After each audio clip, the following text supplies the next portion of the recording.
أشهد أن لا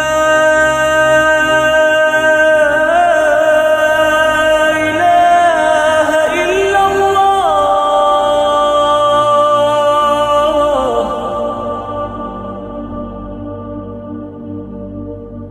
أشهد أن لا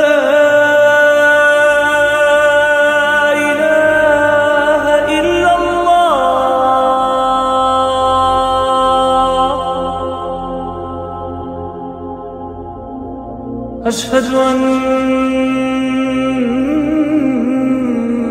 محمدًا رسول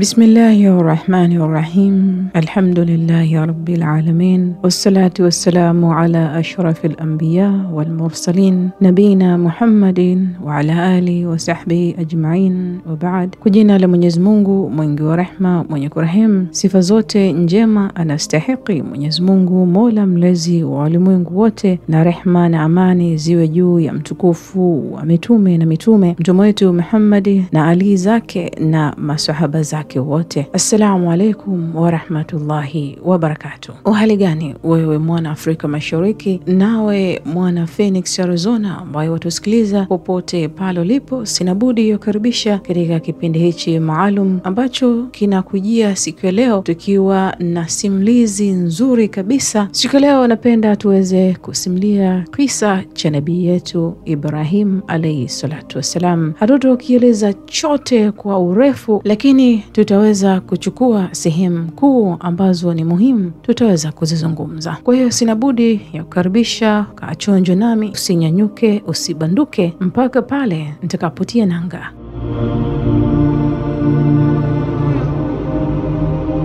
Kumbuka matangazo haya wayapata moja kwa moja kutoka hapa Phoenix Arizona, ambapo ndiyo makazi makuu ya channel hii au kitu hichi cha Khairati TV. Sinabudi ya kuanza rasmi, tukianza na kisa hichi cha nabii yetu Ibrahim alayhi salatu wassalam. Tuanze na utangulizi.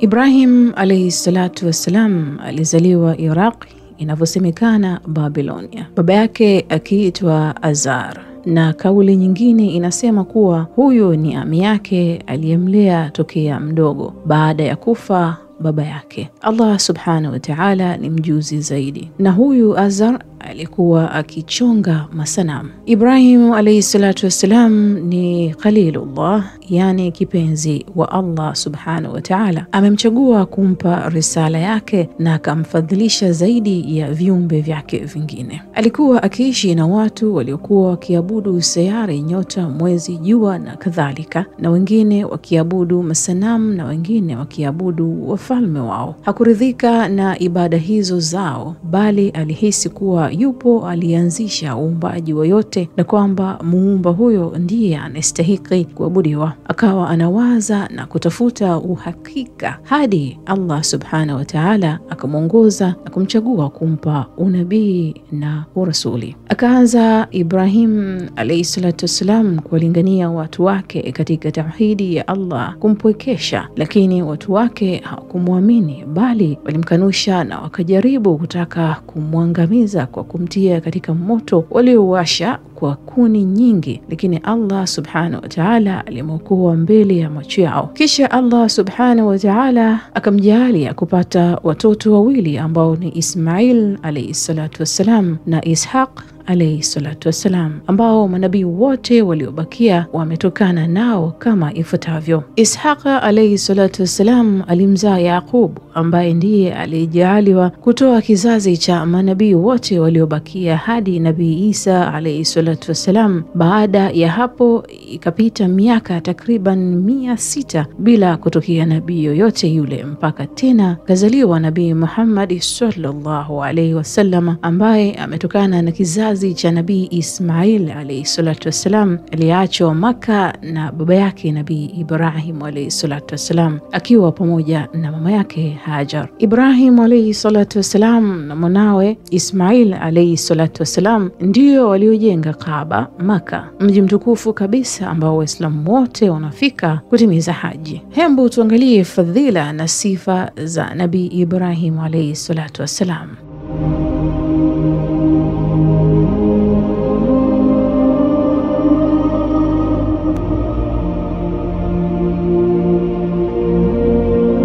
Fadhila na sifa za Nabii Ibrahim alayhi salatu wassalam ni nyingi mno kutokana na mafundisho tunayopata katika Qur'ani na hadithi. Na katika Qur'ani ametajwa mara nyingi katika sura kadhaa na katika hadithi mbalimbali. Miongoni mwazo ni zifuatazo. Miongoni mwa fadhila za Nabii Ibrahim alayhi salatu wassalam, Allah subhanahu wa ta'ala amemteua yeye Nabii Ibrahim na mwanaye Nabii Ismail alayhi salatu wassalam waijenge al-Kaaba. Kisha Allah subhanahu wa ta'ala akamteua Nabii Ibrahim alayhi salatu wassalam watangazie watu kwenda kutekeleza haji. Hivyo basi akawa yeye alayhi salatu wassalam na ahli wake ni mwongozo kwa watu katika utekelezaji wa manasik, ibada na taratibu za haji na umra. Haya yameweza kuthibitika katika sura ya 22 aya ya 26 mpaka ya 37. Na miongoni mwa manasik hizo ni kuswali katika makamu Ibrahim baada ya kutufu al-Kaaba. Uthibitisho huo unapatikana katika sura ya 2 aya ya 125. Pia baina ya Safa na Marwa, uthibitisho huo unapatikana katika sura ya 2 aya ya 158. Kama ni kigezo cha mkewe Hajar alipokuwa akihangaika kumtafutia maji mwanawe Ismail alayhi salatu wassalam, na huko ndiko palipotokea mbubujiko wa maji ya Zamzam ambayo watu wanakunywa kwa nia tofauti, kama alivyogusia hilo Rasuli wa Allah sallallahu alayhi wasallam. Pia kuchinja mnyama baada ya yeye kupewa mtihani au majaribio makubwa, pindi alipoona njozini kuwa anamchinja mwanawe, naye kutokana na utiifu wake akataka kutekeleza njozi hiyo akiamini kuwa ni amri ya Allah subhanahu wa ta'ala, lakini kumbe ilikuwa ni mtihani na jaribio, hivyo akafaulu katika hili, na hapo Allah subhanahu wa ta'ala akambadilishia kwa kumteremshia kondoo kutoka mbinguni ili amchinje badala ya mwanawe. Uthibitisho huo unapatikana katika sura As-Saffat aya ya 101 mpaka 107. Pia kutupia vijiwe jamarati ambao ni katika wajibati za haji na sunna zake nyinginezo ni kipenzi cha Allah, imethibitishwa katika sura An-Nisa aya ya 125. Ameitwa baba wa manabii kama ilivyokuwa hali ya Nabii Nuh alayhi salatu wassalam. Uthibitisho huo unaopata katika sura ya 29 aya ya 27 na katika sura ya 57 aya ya 29. Ametajwa yeye Nabii Ibrahim alayhi salatu wassalam pekee amejaliwa kuwa na unabii na kupewa kitabu. Imam Ibn Kathir amesema kuhusu aya ya sura ya Ankabut, hii ni fadhila na baraka kubwa sana. Sio tu kwamba Allah alimfanya Nabii Ibrahim kuwa ni kipenzi chake na kumfanya imamu wa watu, bali pia alijalia nabii na kitabu kuwa katika dhuria zake. Baada ya zama za Ibrahim hapakuwa na nabii ambaye hakutokana na kizazi chake, kuanzia Yaqubu bin Ishaq bin Ibrahim hadi wa mwisho wao Isa bin Maryam, ambaye alisimama kuwatangazia kaumu yake bishara ya kuja kwa nabii Mwarabu al-Quraish al-Hashimi, nabii wa mwisho wa manabii wote, bwana wa wana wa Adam katika dunia hii na akhera, ambaye Allah alimteua kutoka kwa Waarabu safi wa asili, kutoka kwa kizazi cha Ismail bin Ibrahim alayhi salatu wassalam. Hakuna nabii yote katika ukoo wa Ismail isipokuwa yeye Muhammad sallallahu alayhi wasallam. Tafsiri ya Ibn Kathir.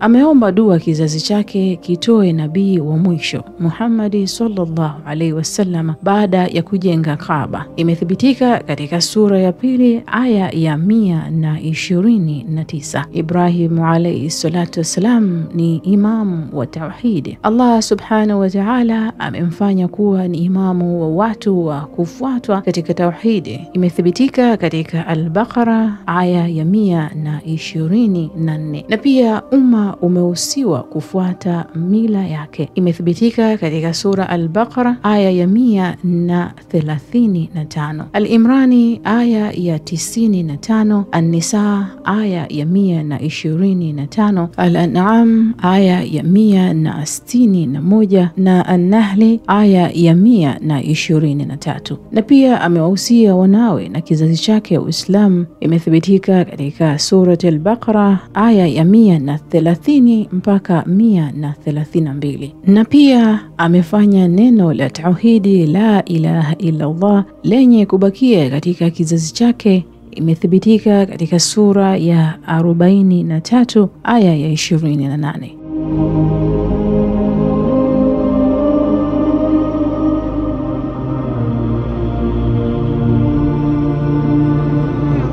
Ingawa rusuli wengineo wote wamekuja pia katika kulingania tauhidi, ila Nabii Ibrahim alayhi salatu wassalam amekuwa ni mahsusi kwa tauhidi. Imam Ibn Uthaymin rahimahullah amesema alipoulizwa kwa nini Nabii Ibrahim alayhi salatu wassalam amehusishwa zaidi na tauhidi ilhali manabii wote wengineo wamelingania tauhidi, akajibu, manabii wote wamekuja na kulingania tauhidi. Amesema Allah subhanahu wa ta'ala. Imethibitika katika sura ya 21 aya ya 25 ikisema, na hatukumtuma kabla yako ewe Muhammad rasuli yoyote isipokuwa tulimfunulia wahi ya kwamba hakika hapana mwabudiwa wa haki ila mimi, basi niabuduni. Lakini Ibrahim ni baba wa Arabu na baba wa Waisraeli, naye amelingania tauhidi khalisi, na Mayahudi na Manaswara wamedai kuwa ni wafuasi wake na Waislamu ndio wafuasi wake. Kwa hiyo yeye alayhi salatu wassalam akahusishwa kuwa ni baba wa manabii na kwamba yeye ndiye mwenye hanifia, sifa ya kuelemea haki na kujiweka kando na shirki. Na sisi tumeamrishwa kumfuata kwa sababu sisi ndiyo tulio karibu zaidi ya Ibrahim, kama anavyosema Allah azza wa jalla katika sura ya Imran aya ya 68. Hakika watu walio karibu zaidi kwa Ibrahim ni wale waliomfuata na huyu Nabii Muhammad na wale walioamini, na Allah ni mlinzi wa waumini. Na akasema kuwaradi Mayahudi na Manaswara. Uthibitisho huu unapatwa katika sura ya Imran aya ya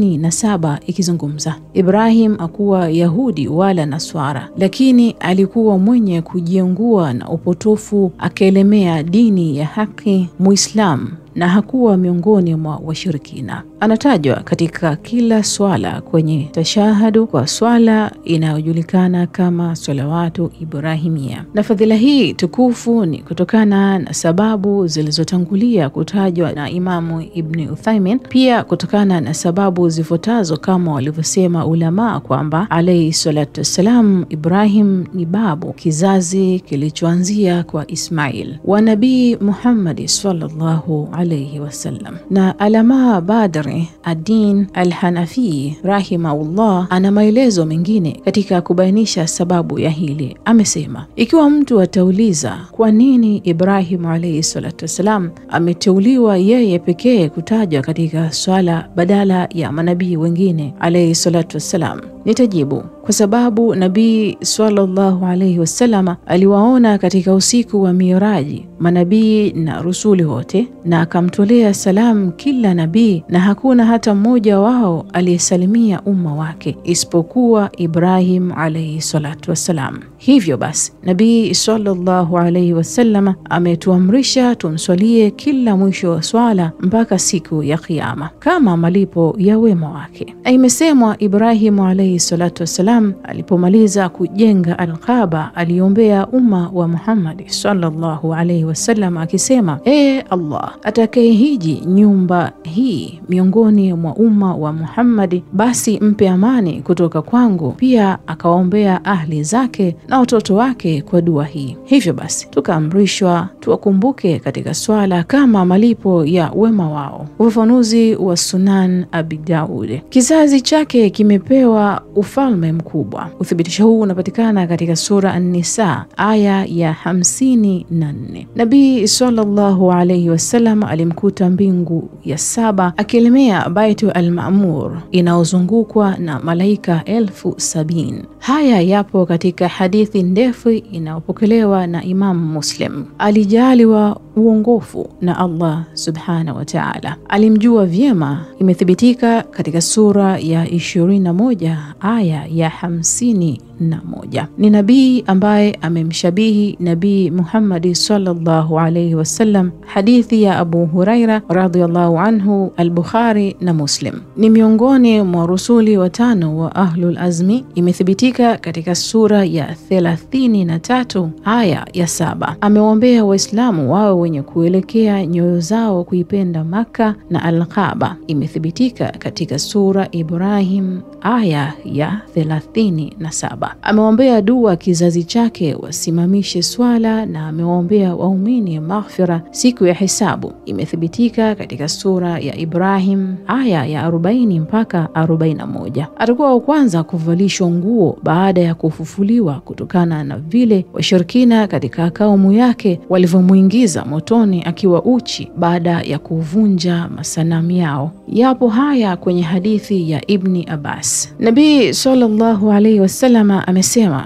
enyi watu, hakika mtafufuliwa na Allah hali ya kuwa hamna viatu, mpo uchi na bila kutahiriwa na magovi. Kisha akasema, kama tulivyoanza umbo la awal tutalirudisha tena. Yamethibitika haya katika sura ya 21 aya ya 104. Tunabaini haki mtu wa kwanza atakayevishwa nguo ni Nabii Ibrahim alayhi salatu wasalam. Al-Bukhari na Muslim yamethibitika. Na ulama wameeleza pia kuwa sababu ya kutangulizwa Ibrahim kuvishwa nguo siku ya Kiyama kabla ya wengine ni kuwa hapakuwepo miongoni mwa watu wa mwanzo na wa baadaye waliomhofu zaidi Allah kuliko yeye. Hivyo basi nguo zitamharakia ili kumhifadhi na moyo wake upate kutulia. Na sababu nyingine kama ilivyoeleza hadithi ni kuwa inawezekana kwamba yeye alikuwa ni wa kwanza kuvaa suruali wakati anaposwali ili kupata sitara ya ziada isiyo na shaka na kulinda tupu yake isigusane na sehemu yake ya kuswalia. Naye akafanya kama alivyoamrishwa na akalipwa hilo kuwa wa kwanza kusitiriwa siku ya Kiyama. Kadhalika inawezekana kuwa wale waliomtupa motoni walimwacha uchi na wakamvua nguo zote mbele ya watu, kama anavyofanywa mtu anayetekelezewa adhabu ya kifo. Hivyo atalipwa nguo zake siku ya Kiyama na atakuwa mtu wa kwanza kuvaa mbele ya halaiki, na haya ni malipo mazuri zaidi. Nabii sallallahu alayhi wasallam amesema kwamba yeye ni kiumbe bora kabisa. Amesimulia Anasi bin Malik radhiyallahu anhu, alikuja mtu mmoja kwa Rasuli wa Allah sallallahu alayhi wasallam akamwambia,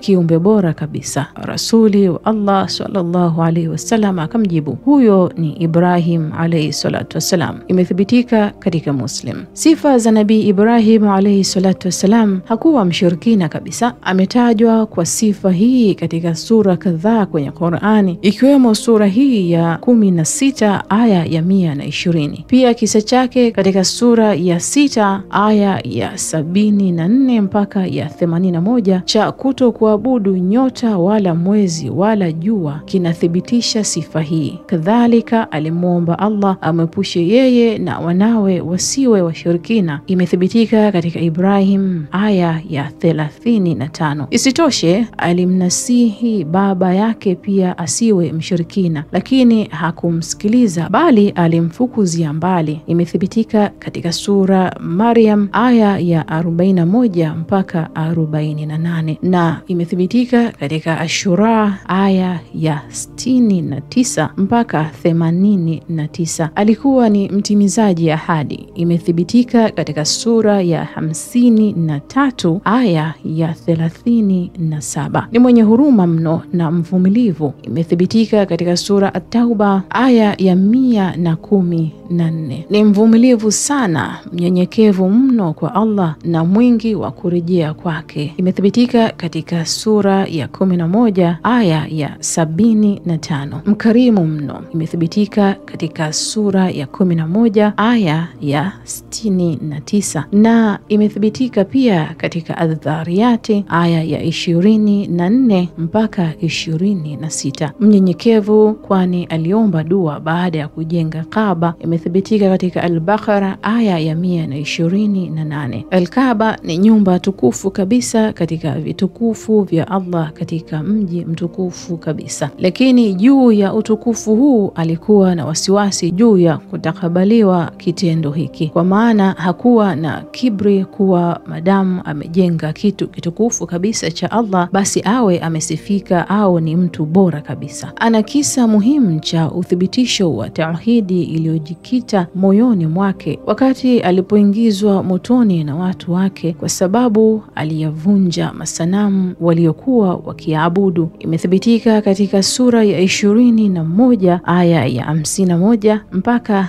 70, na imethibitika katika sura ya 37 aya ya 83 mpaka 99. Mwenye moyo uliosalimika. Imethibitika katika sura ya 37 aya ya 84. Mkweli wa kidhati. Imethibitika katika sura Maryam aya ya 41. Mwenye akhlaq na mfano wa maadili mema. Imethibitika katika sura ya 60 aya ya 4. Amehitariwa duniani na akhera, ni miongoni mwa salihina. Imethibitika katika Al-Baqara aya ya 130. Mwenye nguvu na busara.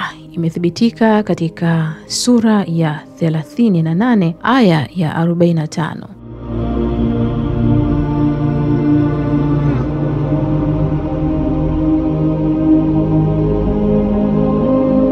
Na katika busara zake alimwambia mwanawe Ismail abadilishe kizingiti chake badala ya kumwambia moja kwa moja mwache mkeo. Hii ni kutokana na malalamiko ya mke huyo kuhusu maisha yao na shida zao. Kisha akamtaka athibitishe kizingiti chake, akimaanisha aendeleze ndoa yake na mkewe mwingine, asimtaliki mke wa pili ambaye hakulalamika shida zao za kimaisha. Maelezo ya hili yapo katika hadithi ndefu ya Ibn Abbas iliyopokelewa na Al-Bukhari, kitabu Hadithi Al-Anbiya. Pia katika busara zake ni kumtaja mfalme Namrud aliyejifanya kuwa yeye ni mola na muabudiwa. Alichomoze jua kutoka magharibi badala ya mashariki, lakini mfalme huyo akabakia kinywa wazi amedua. Imethibitika katika Al-Baqara aya ya 258 kwenye maelezo bayana katika faida ya aya hiyo. Pia katika busara yake nyingineyo ni vile alivyovunja masanamu kisha akatundika shoka ya sanamu lilokuwa kubwa lao. Kaumu yake walipomuuliza nani aliyevunja masanamu yetu, alijibu, waulizeni wakiwa wanaweza kunena, akikusudia pia kama kweli wanastahiki kuabudiwa ikiwa hawezi kujihami wenyewe kusingiziwa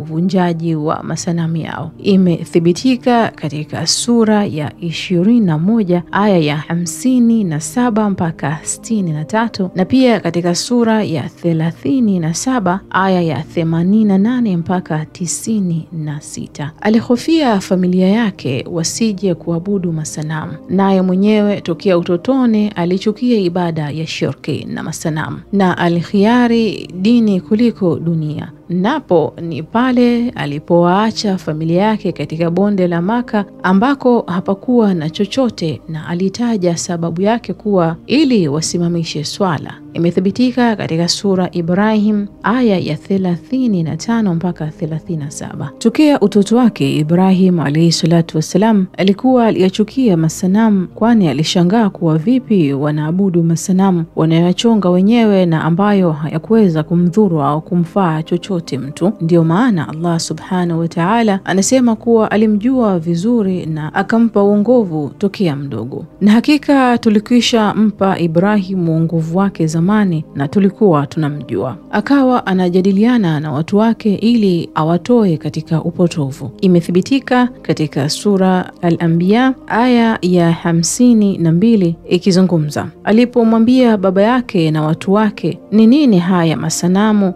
mnaoyashughulikia kuyaabudu? Lakini kila walivyokuwa wakiitwa katika tauhidi, jibu lilikuwa wamekuta wazazi wao wanafanya hivyo. Lakini Ibrahim alayhi salatu wassalam hakuacha kuendelea kujadiliana nao, na kwa yakini tulimpa Ibrahim uongovu wake kabla na tulikuwa wenye kumjua vizuri. Alipomwambia baba yake na watu wake, nini haya masanamu ambayo nyinyi mnayakalia kuyaabudu? Wakasema, tumewakuta baba zetu wakiabudu. Akasema, kwa yakini mmekuwa nyinyi na baba zenu katika upotovu bayana. Wakasema, je, umetujia kwa haki au wewe ni miongoni mwa wafanyao mchezo? Akasema, bali Rabbi wenu ni Rabbi wa mbingu na ardhi, ambaye amezianzisha, nami ni katika wenye kushuhudia hayo. Imethibitika katika sura ya Al-Anbiya aya ya 51 mpaka 56. Akaendelea kuwalingania kwa kuwauliza vipi wanaabudu vitu visivyoona au kusikia wala kuwafata au kuwadhuru, na majibu yao yakawa ni hayo hayo tu. Na wasome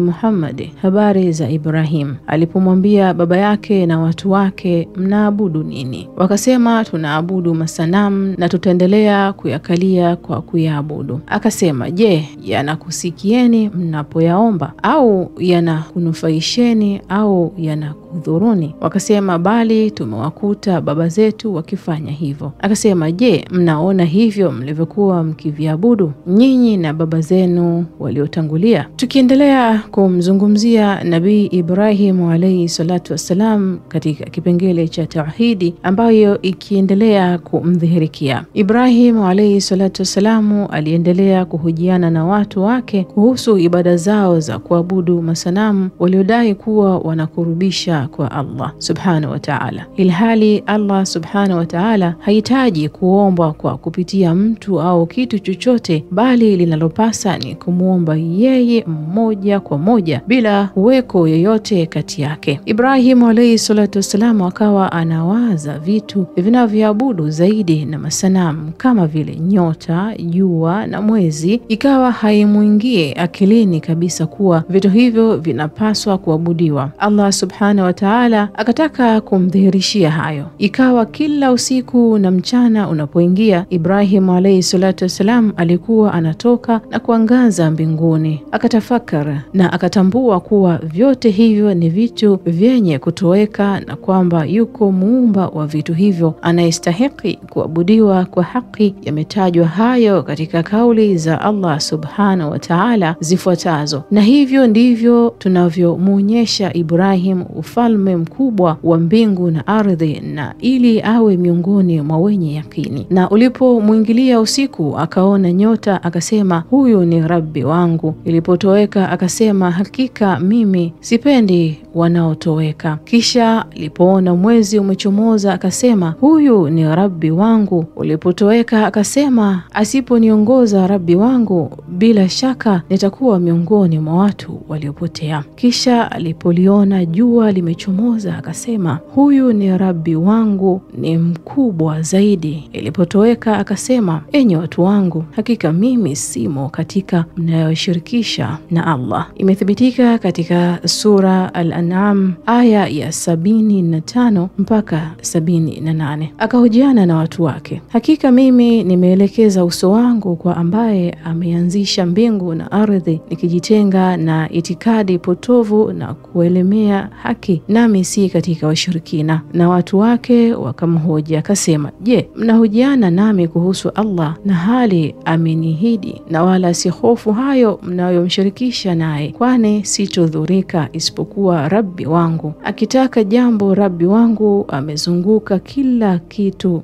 kwa ujuzi. Je, basi hamkumbuki? Na vipi hofu ya yale mnayoyashirikisha, nanyi hamhofu kwamba mnamshirikisha Allah na ambayo hakuyateremshia kwenu hoja? Je, basi kundi gani kati ya mawili litastahiki zaidi kuwa katika amani kama nyinyi mnajua? Nabii Ibrahim alayhi salatu wassalam akizidi kuwachukia washirikina na kaumu yake, na akathibitisha tauhidi yake kwa Allah subhanahu wa ta'ala kama katika aya zifuatazo: basi hakika hao ni adui zangu isipokuwa Rabbi wa walimwengu, ambaye ameniumba naye ananiongoza, na ambaye ndiye anayenilisha na anayeninywesha, na ninapokuwa mgonjwa basi yeye ananiponyesha, na ambaye atanifisha kisha atanihuisha, na ambaye natumai atanighufuria makosa yangu siku ya malipo.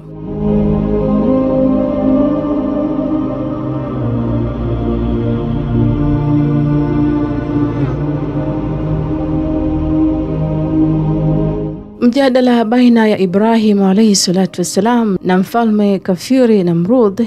Tuangalie kisa hichi kidogo. Namrud alikuwa mfalme aliyotokea katika kizazi cha Nuh alayhi salatu wassalam. Jina lake ni Namrud bin Kanan bin Kush bin Sam bin Nuh. Amenukuu Mujahid tafsiri ya Ibn Kathir. Mujahid vile amesema wafalme waliotawala pande za mashariki na magharibi za dunia walikuwa wanne. Wawili walioamini, Suleiman bin Daudi na Dhulqarnain, na wawili walikuwa makafiri, na Allah ni mjuzi zaidi. Mfalme huyo alikanusha kuweko kwa Allah subhanahu wa ta'ala, akijiona kuwa yeye ndiye anayepasa kuabudiwa, na kilichomfanya Namrudhi ajifanye ni muabudiwa ni kutokana na kibri yake, kwa kuwa alitawala kwa muda mrefu, na kibri hiyo ni kama ya Firaun. Aliposikia kuwa Ibrahim alayhi salatu wasalam anasema kuwa kuna yuko anayepasa kuabudiwa kwa haki na mwenye kumiliki nafsi za wanadamu na mwenye kuhuisha na kufisha, akahojiana na Ibrahim alayhi salatu wasalam. Imethibitika katika surati al-Baqara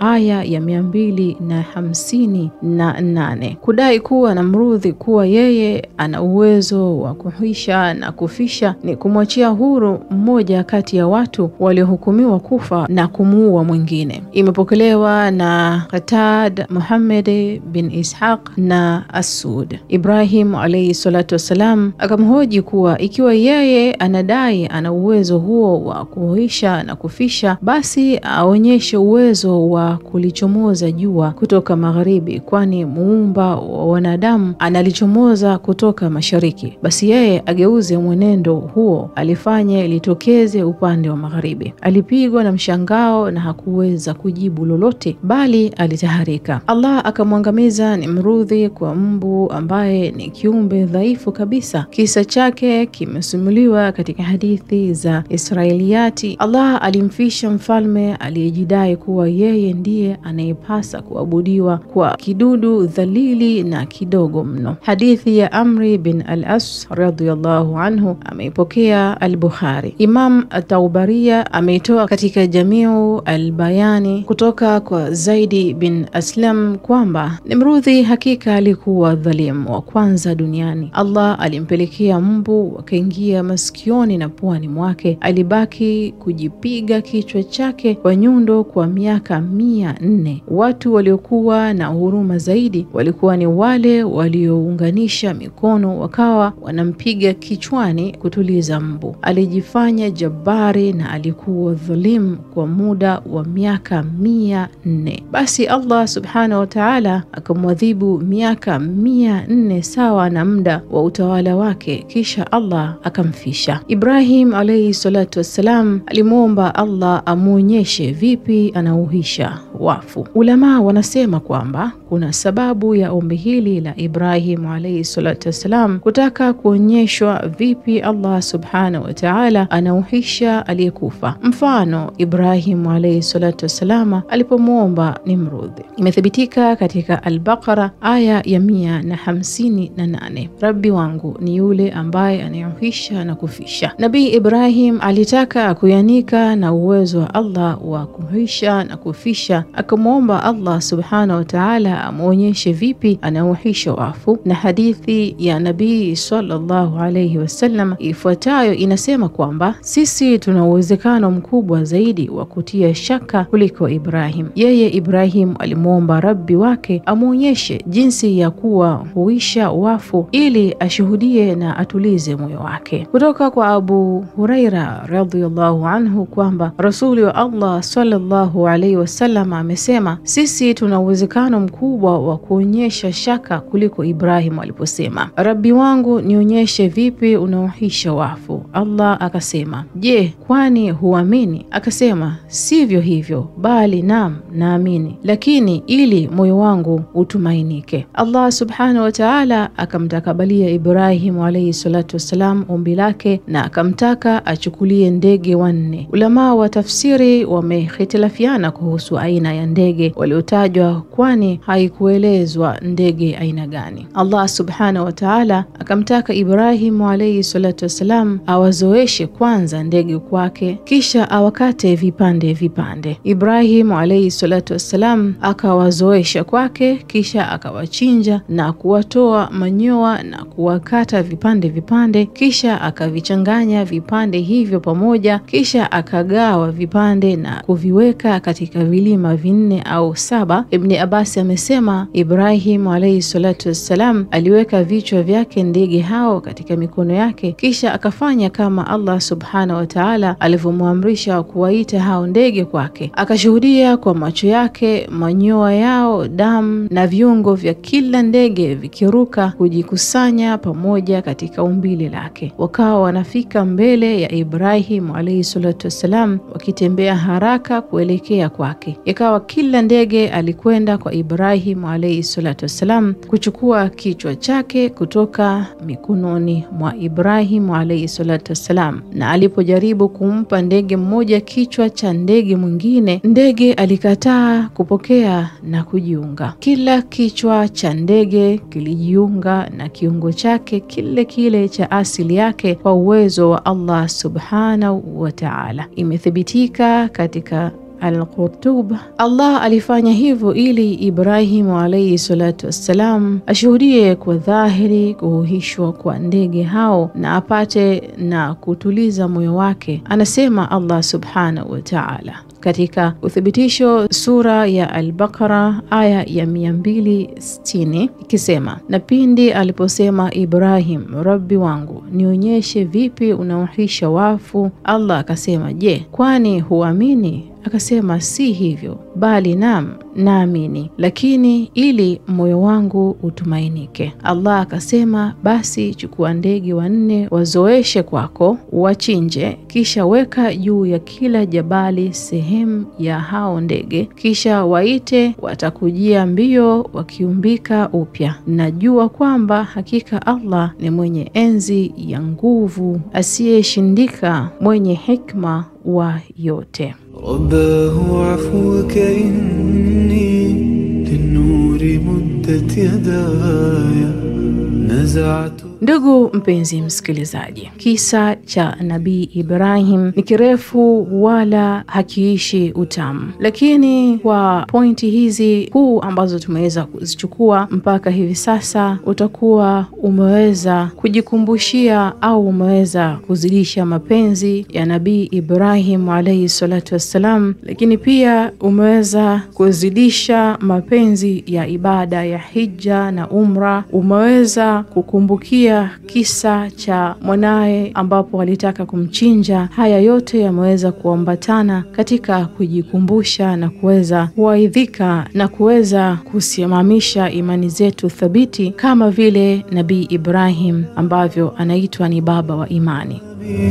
ولا عرفت ضحى Nikushukuru sana wewe mpenzi msikilizaji ambaye umekuwa nami mwanzo mpaka hivi sasa nafikia tamati. Mwisho wa kipindi hichi ndio mwanzo wa matayarisho ya kipindi kijacho. Sina budi ya kutakia siku iliyokuwa njema yenye furaha na bashasha tele, na haswa usisahau tawakkal ala Allah kila siku. Sina budi ya kusema masalama.